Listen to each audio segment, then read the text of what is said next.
আমি আমার পৃথিবী মনে করি।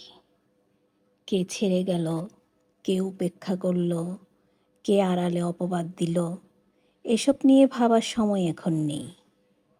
কারণ যারা চলে যায় তাদের নিয়ে আফসোসের মানে নেই। আমার কাছে গুরুত্বপূর্ণ হলো কে থেকে গেল সব ঝড়ের মধ্যে, কে খারাপ সময়ে কাঁধ বাড়িয়ে দিল নীরবে।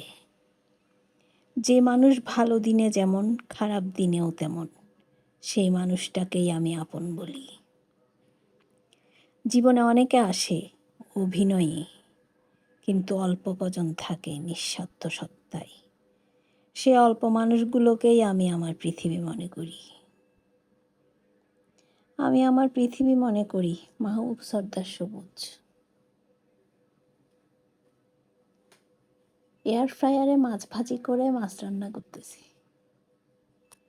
এয়ার ফ্রায়ার আগে মাছগুলো ভাজি করে নিলাম, ফুলকপিটাও ভেজে নিলাম, আলুটাও ভেজে নিয়েছি এয়ার ফ্রায়ারেই। এয়ার ফ্রায়ারে সবগুলো একে একে ভেজে নিয়ে এদিকে অল্প তেলে মশলাটা কষিয়ে তারপরে আলু ফুলকপিগুলো দিয়ে কষিয়ে পানি দিয়ে একটু সিদ্ধ হওয়া পর্যন্ত অপেক্ষা করেছি। তারপর মাছগুলো দিয়ে দিয়েছি। এমনিতে মাছ ভেজে ফুলকপি আলু দিয়ে আমরা যেভাবে রান্না করি সেভাবেই, শুধু এয়ার ফ্রায়ারে ভেজে নিয়েছি, এটাই তফাৎ। কম তেলে রান্না হলো, ডিফারেন্স এতটুকুই। স্বাদে তেমন একটা কোনো হেরফের হয়নি, তরকারির কালারটা একটু তেল কম এরকম এসেছে, খেতে ভালোই হয়েছে। কম তেলের রান্না